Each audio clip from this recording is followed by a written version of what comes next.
Bonjour à tous, dans cette vidéo nous allons corriger la deuxième partie de l'activité sur le tableur et les fonctions.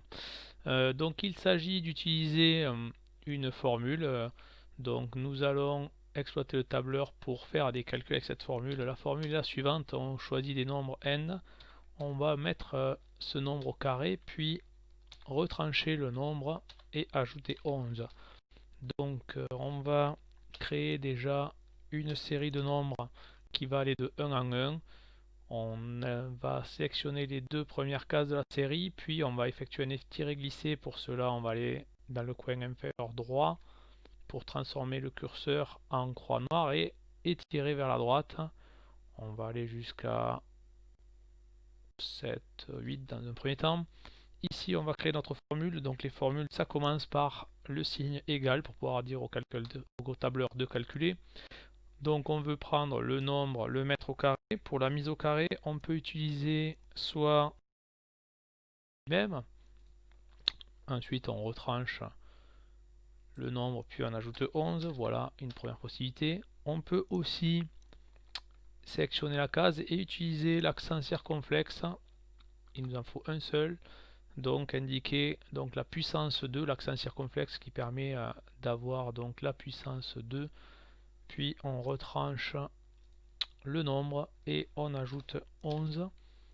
Je rappelle que retrancher est un synonyme de soustraire. On va copier-coller cette formule pour observer qu'on obtient une série de nombres qui sont tous impairs, et peut-être même encore mieux.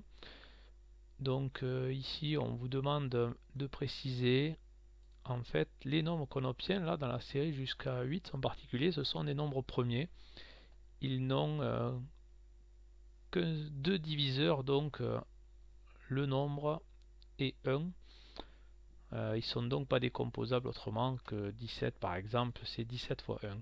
Donc la question qu'on se pose ensuite en question C, c'est peut-on généraliser cette remarque à tous les nombres entiers? Donc on va continuer cette recherche en étirant un petit peu plus loin notre démarche. Donc on va aller faire d'autres essais pour voir ce qui se passe et essayer d'observer ce qu'on obtient. Et ici, si on obtient ici dans cette case, on peut remarquer que 121 n'est pas un nombre premier, puisque 121 c'est 11 fois 11.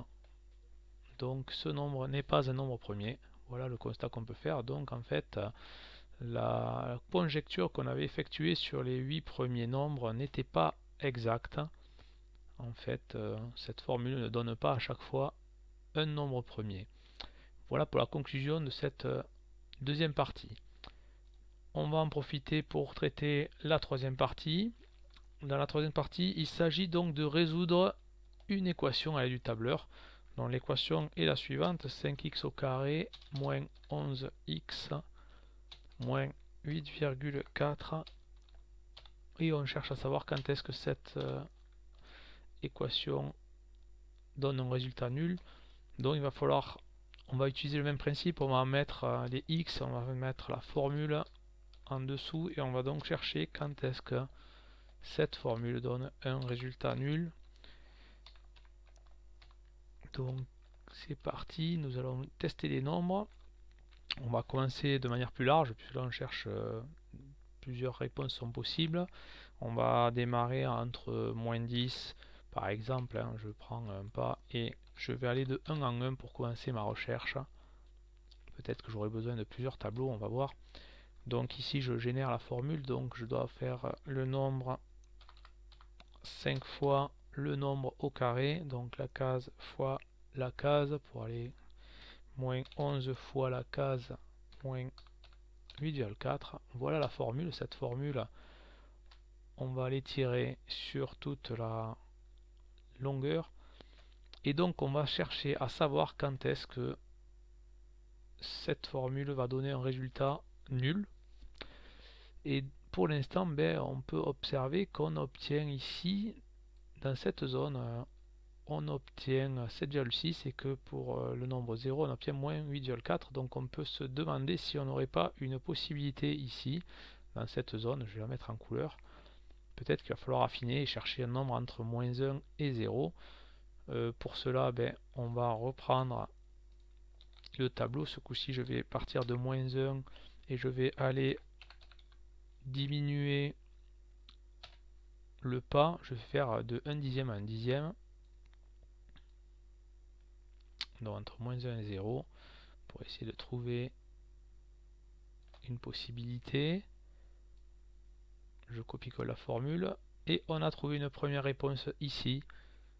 Donc lorsque x vaut moins 0,6, le résultat de cette expression donne 0.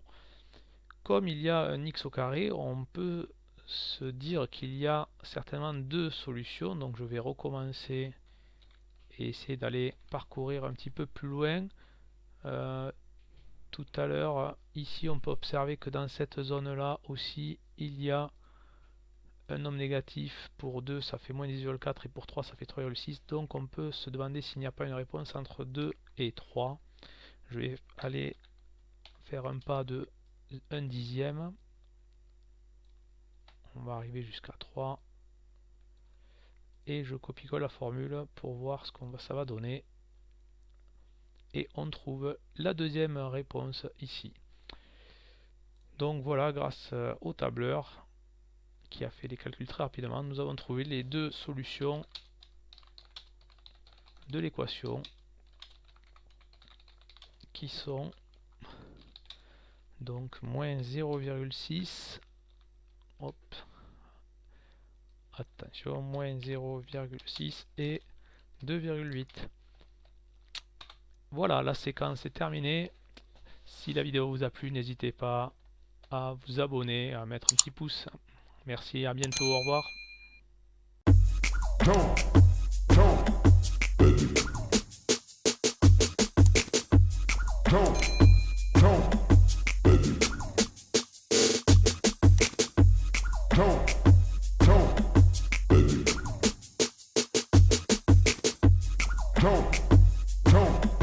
Lamborghini doors have me sitting on fire.